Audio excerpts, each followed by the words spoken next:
Wraith versus Paradox. Ladies and gentlemen, we are live for yet another game in the most fantabulous tournament on planet Earth. It is One Trick Championship. This is a very special One Trick Championship because there's pause lock, of course. Isn't there always pause lock? But yeah, no, this is a very special One Trick Championship. This is the first One Trick Championship, I think, and Akurs can correct me if I'm wrong, where there are more EU players in the lobby than there are NA players. We have 7 EU players. Sure, yeah. Yeah, 7 EU players and 5 NA players. But the NA players are pretty freaking good. I especially want to mention Saiah, one of the players from Melee Creeps. The first, well, I guess not. Well, it is the first ever GlutenSnake event he's joined. So this is going to be pretty interesting to watch. Akurs, tell me a little bit. What do you think about this matchup?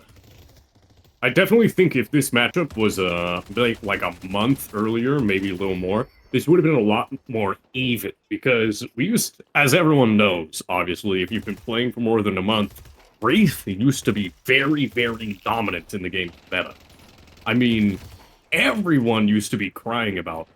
And Paradox has remained relatively stagnant in her power, but that doesn't mean she's a bad character. Paradox has just always been very, very good, because every single match you really want picks, and Paradox is just simply one of the better pick characters. But recently, Wraith has gotten nerfed a lot, so I don't know if it's that even anymore. I think Paradox has probably have the edge over the Wraiths right now. Yeah, I usually try to be very optimistic and like, oh, both sides can win. But there's a couple of things that are going very well for the Paradoxes. So the very first thing, very nice killer, death there by Saiah. So for people who don't know, if you are not hit by anyone, like any enemy here in the past 10 seconds, you can die to objectives, and that's a great way to reset your health without giving your enemy a single soul. So that's just like a fantastic use of resources there. Anyhow, what was I saying? Yeah, Paradox is definitely one of the heroes that is most likely to win the One Trick Championship. The way that I've been told is this, and I think it's a very, very good way of visualizing it. Paradox has incredible burst damage and silence and whatever, and the one thing that she really struggles with is her cooldowns, right? But when you have 6 of them, you don't need to wait for cooldowns. However, Wraith still has a very important resource, which is those very, very nice telekinesis stuns. That's going to be very, very valuable to get Paradoxes out of position, to get them to not be able to do their core combo. So I won't count the Wraiths out yet. Another thing, though, is there's a whole bunch of very good players on both sides. We said Saiah. Apparently Cosmetical, which is the top 10 EU player. I thought he was in the chat, he wrote like top 9 EU or something. I thought, oh, he's a top 9 EU Paradox. That's fantastic. It turns out he's top 9 EU overall. But yeah, the Wraiths, but yeah, we always try to have fantastic players. There's always a range of people. We try to have Ascendant Plus players only come in this place. But yeah, we do already see the Paradox with a little bit of an early lead. Right, Akurs? Yeah. Another person who is very, very good at the game is me. Oh, it's you. You're playing in this game. I am actually secretly controlling all of them. All 12. All 12. That does explain the early micro mistakes. Controlling 12 people is a very difficult thing to do. But Akurs here can do it, apparently. But yeah, I presume what Akurs is leading to is the fact that Bread is actually one of the players playing. Of course, we love Bread, our tech genius around these parts. And he is in the Paradoxes team. I think he was really happy when a Wraith only player showed up because he was a flex player. He's like, I'm gonna go to the Paradoxes. I think I know which way he thinks this game is going. Definitely, and I think almost anyone who is watching the game knows where it's going, because we already see a base guardian now. Oh god, I'm not a base guardian, lane guardian. My bad. Yeah, 23k to 17k already. Not great. Yeah, and I mean losing a Guardian in 4 minutes, not a great start. Wraiths, however, do have a lot of strength in the mid game. Once the pick stage of the game starts, Wraiths can just wander around. One of the items actually that I really want to mention, seemingly one of the strongest items of this patch, is the new Veil Walker, actually, which works really well with the Wraith kit. It used to be the case that Wraiths would pick Shadow Weave very frequently, but Veil Walker can be a cheaper Shadow Weave for these ganks, and that's going to be very difficult for the Paradoxes to organize, right? Yeah. Invis on Wraith is always a really, really good thing because it just lets her catch people off guard. Wraith really excels either when taking objectives or taking people off guard because their ult is just so powerful at that. Yeah. It's gonna be quite a game to see. But right now, the early game advantage lays with the Paradox because the nerfs on the Wraiths have not been kind to her. But yeah, it's a lot of these games is when you run them that matters just as much as what players are in it or how the game goes, right? Oh, nice punch there, and 2 Paradoxes dead. Good job. I think that's especially apparent after that McGinnis Abrams game. Because McGinnis used to kind of be the laughing stock. It was just a freak accident by the pockets that let McGinnis proceed. But it kind of worked out for McGinnis, because as we know right now, McGinnis is like dominating the meta right now. I mean, McGinnis is top 3 win rate in the entire game now. Which imagine if McGinnis didn't win against Pocket, right? Yeah. I mean, like, okay, here's the thing, though. I don't disagree with you that McGinnis is incredibly powerful, but to me it seems like a meta vacuum sort of thing. Like, do you remember when Kelvin was like the most powerful hero in existence, and that's because only like 10 people knew how to play him really well, and the people who could play him really well to his full potential would ace? I don't know, I think something very similar is happening with McGinnis. It's not like 7 where, oh yeah, I know why 7 is having a 60% win rate. When McGinnis has a 56% win rate or whatever it is right now, to me it's like, oh, people just have forgotten how to play against McGinnis, and now everyone's playing. Yeah. Oh, what the hell is happening? It probably is annoying for the viewers for each of these one-trick videos to just turn into me and your comments on the meta right now.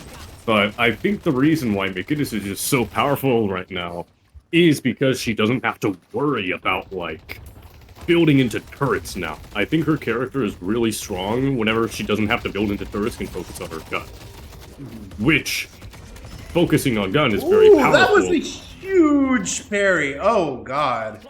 Yeah. Huge parry, gets completely destroyed, though. I mean, but yeah, no, so you're saying that a lot of people are playing McGinnis right now. Is that your thesis? And what I'm leading into with this is that Wraith had a similar issue, where Wraith could just pump out so much spirit and gun damage at the exact same time, but when they nerfed her gun damage, she kind of fell off overnight. And I think that's a big reason why Wraith isn't, like, as strong anymore. Or as picked anymore. Yeah. Yeah, it seems like Eternus is the main M1, and now McGinnis apparently might be the second M1 of choice. We're gonna have to see, we're gonna have to follow up with these competitive tournaments. Deadlock Fight 9 is, at least as of this video filming, not available yet, so we're gonna have to see what competitive teams are playing with each other. But yeah, nice picks there. Game is still a little bit like a 5k lead for the Paradox, but not like a significant enough lead where I'm really worried about the Wraiths at 8 minutes. But yeah, who do you think has the big advantage with Urn? Urn is about to pop up in 1 minute. I'm curious if you think one of the 2 characters is really advantage in Urn fights. I think probably right now, Paradox has the advantage in Urn, just because they have so many pulse grenades that they can just kind of shut down any area. Because pulse grenades, even without double bomb, are really scary when you have 6 of them. Because, I mean, if they just throw it on that Urn, that's going to be like 32 amp per second. As far as I'm aware, pulse grenades override each other. Like, I could be very wrong. Like, from different Paradoxes. I'm not familiar on it. Yeah, I think the big strength of the Paradox is the swap into swap sort of strategies that just completely disable 1 or 2 players per fight. And then you can just, do a lot of damage with those bombs. But yeah, we need to really start talking about the builds. Do you want to tell me about Express Shot and the big changes that happened to it recently? Oh, another pause lock while we do that. Yeah. Um, an issue that came with Express Shot recently is that Express Shot was meant to be doing the secondary fire damage for kinetic carbine. And for a while, it did follow that. However, there was some patch between that nerf and now that caused it to no longer um, cause kinetic carbine to use secondary damage. So for a while, it was benefiting from the buffed Express Shot, which made her basically one shot. Yeah, I'm just following the chat that's on the screen. Yeah. I thought, Yeah, I did tell him not to use the bug in the chat.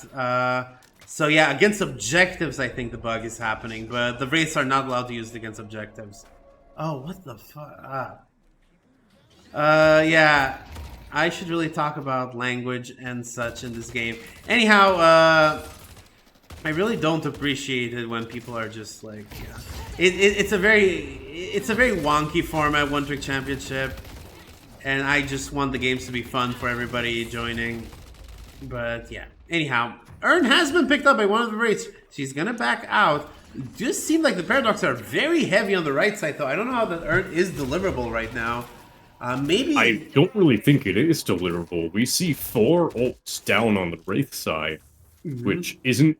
Well, actually, that would be 5 ults down because one of the people with ult is dead.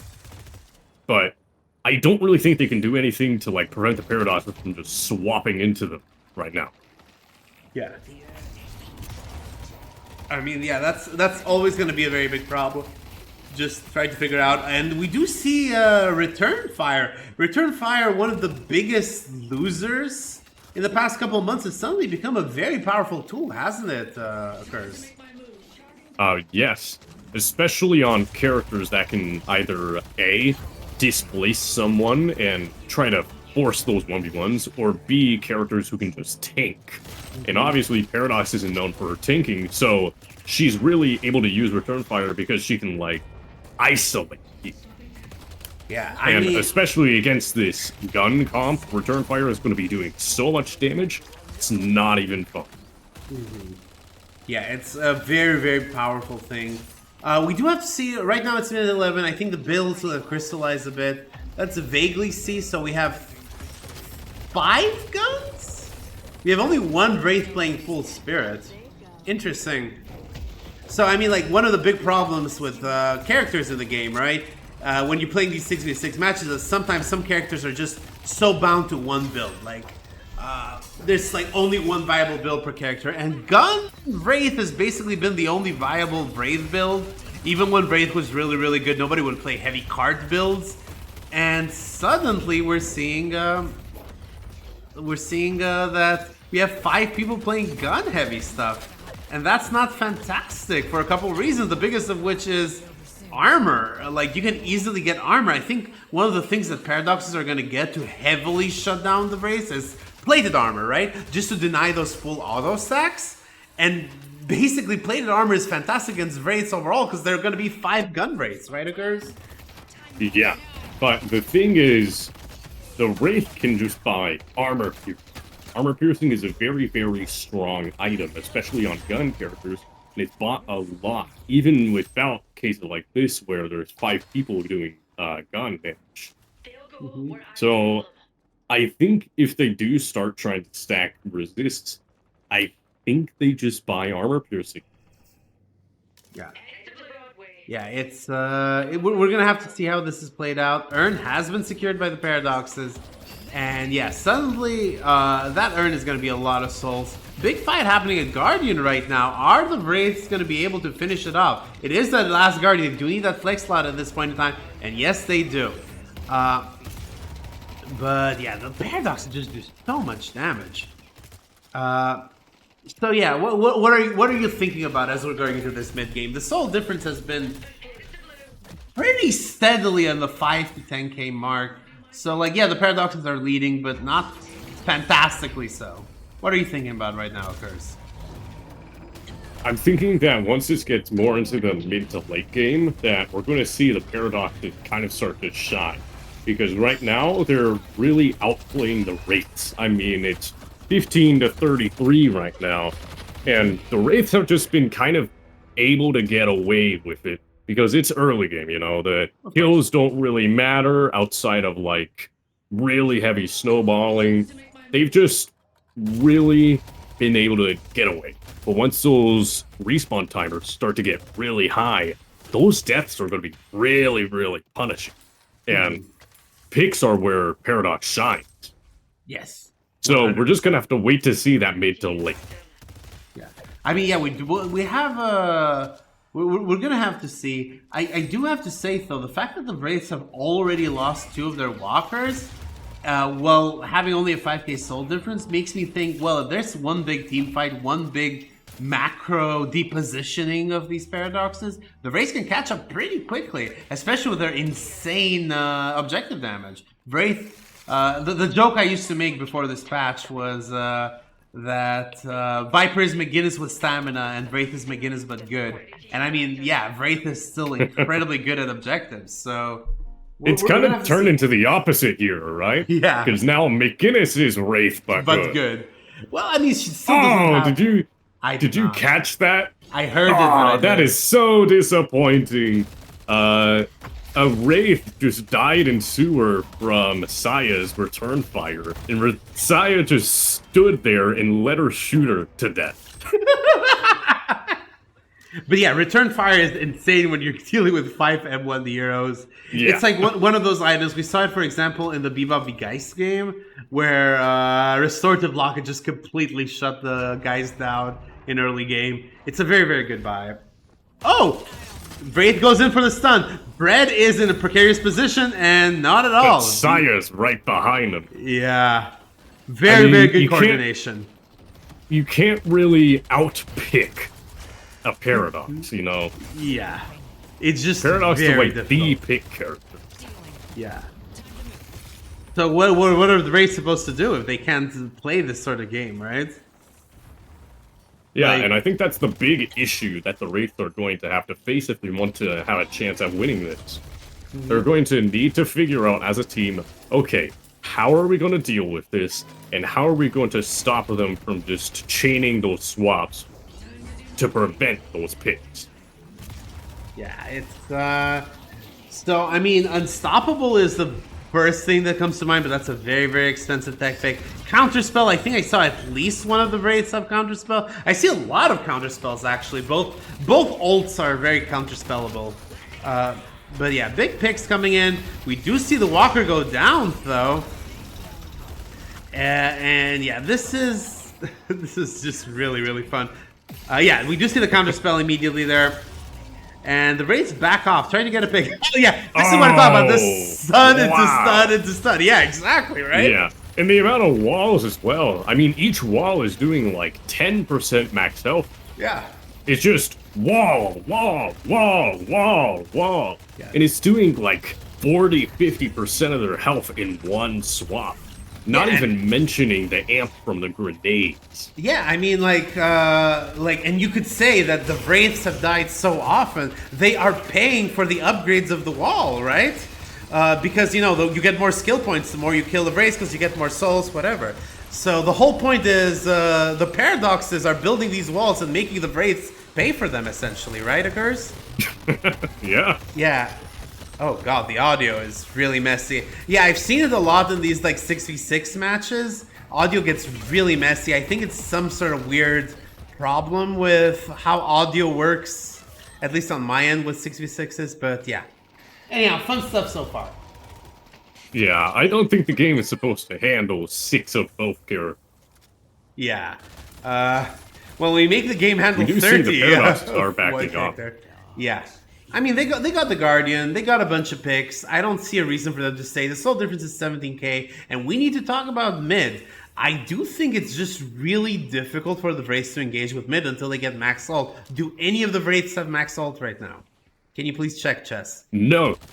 No, not at all. The Wraiths have max ult right now, which is really dangerous because Paradox has a really good mid here just because like we've said, Paradox is really good at displacing enemies.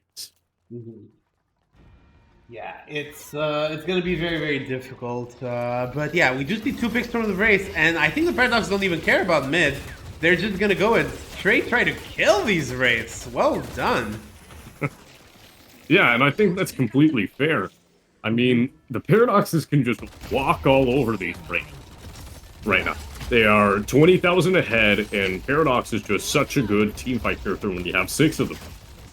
Yeah, I did just see the grenade reset, by the way, in case you were looking for an answer to that. The grenades very much reset one another, so that's a big problem with the Paradox. It doesn't matter for this game, it seems, where they're 22k ahead. Patron is down. Wow. And, yeah. Did you see how fast that went down? Yeah, it's just a lot of damage. Silence Wave, Spellbreaker, Counterspell. This is apparently how the Wraiths are trying to solve stuff. Just silence the Paradoxes out of their combo, which is a very smart technique. It's all you can do. Are they going to go for mid right now? Chances are no. Yeah, I think they're just going to regroup, spend the souls they have, because a lot of them have quite a bit of souls. They also have quite a bit of camps up right now. So I think they're going to try to take their camps, take the Wraith's camps, and run that earth. Ooh, very nice escape right there.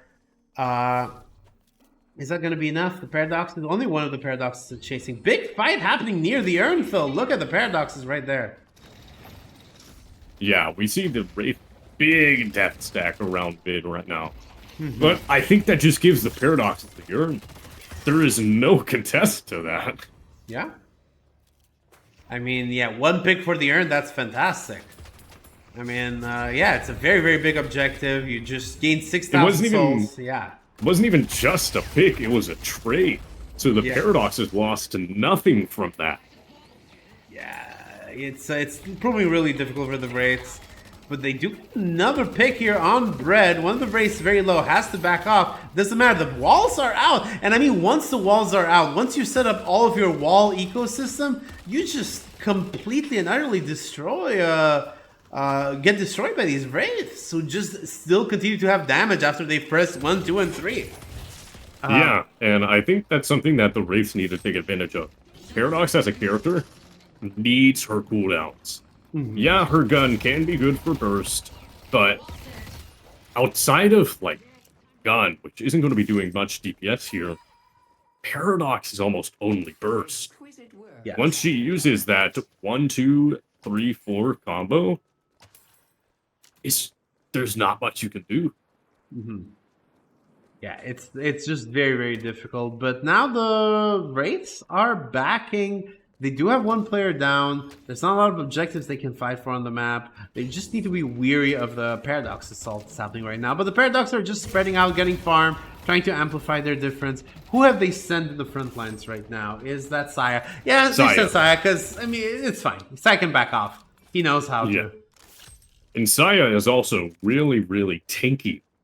We do see both resiliences, Fortitude, Return Fire, and Colossus on Saiah. God. I mean, Saiah has 3.6 thousand health.